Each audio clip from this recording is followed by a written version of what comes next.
All right, guys, taking advantage of being on the range today to do some videos about movement. They are a little bit trickier to show on an indoor space because of how the camera needs to be laid out and what's around and the walls and all stuff. But it is absolutely possible to practice this in a small space once you understand the concept. All right, so I will do a demo of this dry so that you can understand how that movement relates or how to do it. We've done some exits. We did the lean out exit, we did the power step exit, and I did that in my backyard so that you could see it. It's a little bit easier than to show than in the dry fire room. However, people ask, hey, can you do some live fire of it too so that we can see it in, you know, in a staged like environment or more like the real thing. So what I'm gonna do it here so that I can show you both at the same time. So I'm gonna explain what it is, I'm gonna do it dry, and then I'll shoot it so that you can see how it relates to shooting. It should be pretty self-explanatory, but then again, you know, let's assume nothing. So we are creating an environment where I need to enter after that stick. Now again, forget the stage setup, like it could be anything. That is my shooting position. After this stick here is my shooting position. I need to get to a place where I can only shoot from here. For whatever reason, I'm not allowed to shoot from here. I have to enter this position. How do I enter this position? Now, there are multiple styles of entries, right? Just like there are multiple styles of exits, and you should know several.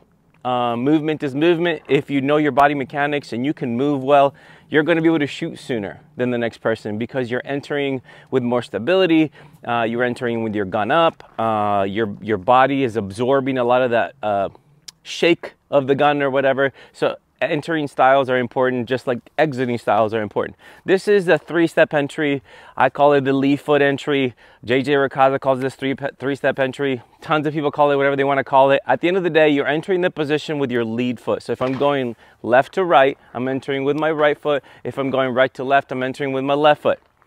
The issue with this entry, the negative of this entry, is that people often don't enter far enough, and when they get into the shooting position, their feet are too narrow. So if I'm entering that direction, like I'll enter with my lead foot, and then some people will just land like this, their feet way close together. They can't be explosive from here. They can't take off running from here. Also, taking recoil with your feet pretty close together is not as good as entering with your feet far apart, knees bent, and if you can get your feet wider than shoulder width, is even better. So working these to try to make a subconscious to enter that position far enough that you can have a pretty wide stance. Now, do we all get caught at some point getting into that position, your feet are a little closer together than we want? Yes, it is possible. I am most conscious of this when I have to leave that position. I try to be really wide, or if I have a lot of targets to shoot in that position, then I'll have even more effort and conscious thought in entering wide because I have to go somewhere where I have to shoot a lot of things. When it's only one target at the end of it, let's say that's the end of the stage, and I enter and I'm like, whack, whack. Maybe my feet are like average apart, and sometimes I'll even get caught with my feet kind of narrow, and then you see people like kind of fall out of the last position. That's often because they didn't mind their entry. And that's actually a mistake. I try not to fall out of the last position whenever possible, unless it's like a really terrible lean or something like that. But let me explain. So if I'm going left to right, so I've got my gun out, I'm going left to right, maybe I'm running, maybe I'm walking, whatever. I am going to have a break step. My break step is going to be essentially my trail foot, because if I'm going this direction, this is my lead foot, my right foot's got my lead foot. My trail step is obviously my left step because it's the other one, right? On my break, my gun needs to come up and my eyes need to snap to the target. Even if I have a visual barrier that does not allow me to see the target. So let's say I have barrels, or this is a sheet of plywood or something like that, and I can't track the target. I know the target is there because I got to get a walkthrough, right? So as soon as I get my break step, right, here come, break step, eyes come up, gun comes up, enter step, wide step. And the wide step is just a placement. There shouldn't even be much of weight thrown on there because then it'll move the gun, right? So I'll do it with the gun out. Say I'm going, break step, and the gun comes up, enter, and try to stay wide on the placement of the second step, all right?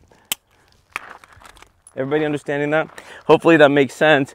The same thing would be true to the left, but I'll just show one more time. So I'm going, break step. Like break step is gun up, eyes to the target, pick a spot, enter, and shoot, shoot. Now, the benefit of this, right, the bad part was that people land with their feet together. The benefit of this is that this entry step is actually opening my hips towards the targets. So it's actually really good. There are other ways, and I'll maybe do a different video about a two-step entry where you would enter with the back foot. And there are times when that is beneficial, but if I did it in this position, my hips are still pointing essentially behind the 180 just so that I can turn completely to shoot. In this position, it makes no sense to do that.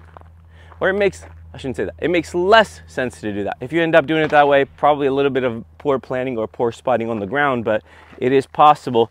Rather,